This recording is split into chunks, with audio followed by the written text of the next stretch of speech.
Bonjour à tous, bienvenue sur Veto Inside. Aujourd'hui, je vais vous partager la journée que j'ai organisée avec mon équipe autour du sujet « Construire un service client de haute qualité ». Il y a quelques jours, nous avons pris une journée entière à la clinique pour parler non pas de médecine, non pas de chirurgie, mais de service client. Pourquoi ?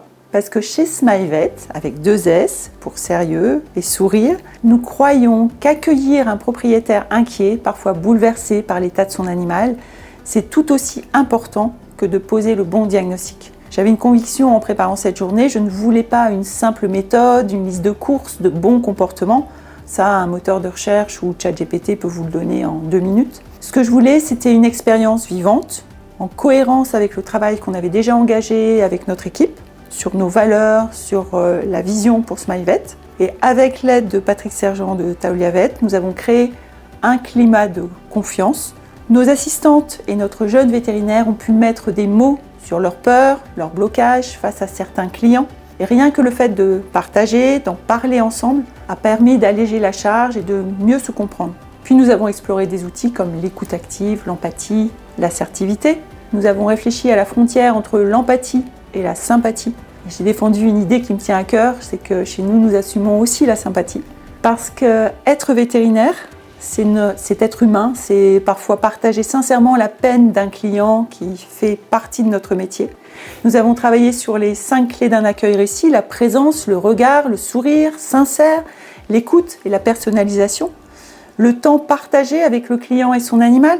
À travers des jeux de rôle, nous avons appris à transformer les émotions qui bousculent pour en faire des relations plus apaisées, plus positives.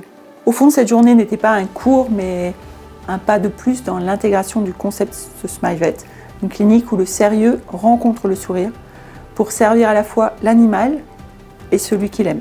Alors ça a été une journée pour moi très intense au niveau émotionnel, parce que lors des jeux de rôle, chacun s'est exprimé.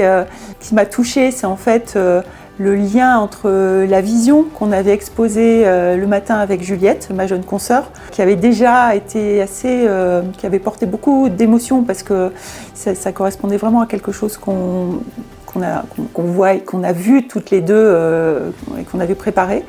Et la mise un peu en musique, le fait que les assistantes fassent des jeux de rôle, c'était comme une sorte en mise en musique en fait, de quelque chose qui était un peu dans la tête. Et j'avoue que le soir, j'ai eu une émotion forte avec mon équipe. J'ai même pleuré, j'avoue.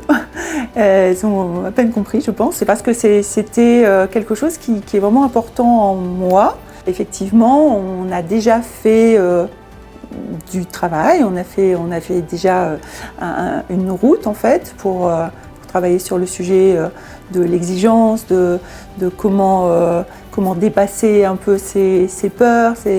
Et effectivement, je pensais qu'il y avait certaines choses qui étaient déjà dépassées, qui finalement, on est revenu dessus. C'est pas si simple que ça. Il y a la réalité en plus de la théorie. On a encore du travail à faire. Ça m'a permis, moi, de faire un peu un état des lieux, de savoir quelles actions je devais poser après pour les accompagner, pour qu'on colle à cette vision qui est actée maintenant. Alors en fait, lors de cette formation, on a organisé 2 ateliers où chacun a dessiné en quelque sorte avec des post-it les différentes stades d'un parcours client. Et ensuite, on s'est focalisé sur ce qui posait particulièrement des problèmes et on s'est appuyé sur la notion de facturation. Et en fait, le fait d'annoncer une facture, c'était un point bloquant pour mes assistantes. Le montant, le détail, savoir le ton, etc. On s'est un petit peu attardé là-dessus parce qu'elles ne sont pas forcément à l'aise avec ce cap-là. Et donc, on a déjà travaillé sur ce sujet-là l'autre jour et on va continuer à voir si en pratique, petit à petit, elles arrivent à dépasser ça, cette notion de valeur, face au client, cette façon de se positionner aussi, le ton de voix, comment l'annoncer, et pas être envahi par quelque chose qui est peut-être personnel en fait, c'est la notion d'argent, la notion d'acte, la notion de valeur, etc. Et je pense que nous, Veto, on a à se préoccuper de ça, donc déjà d'identifier dans nos équipes quels sont les points de blocage pour justement les dépasser, les expliquer. Et à partir du moment où on arrive à faire ce genre de formation où chacun peut s'exprimer, c'est vraiment une richesse. Je vous invite vraiment à faire ce genre de journée parce que c'est vraiment une richesse incroyable de vraiment, comment dire, de pouvoir parler librement. Parce qu'une fois qu'on retire un petit peu tous les blocages qui nous empêchent, on n'ose pas dire ceci, dire cela, quand tout le monde s'exprime de façon authentique, là, on a une bonne base pour progresser et en fait souder encore plus notre équipe. Merci de m'avoir suivi. À bientôt sur Veto Inside.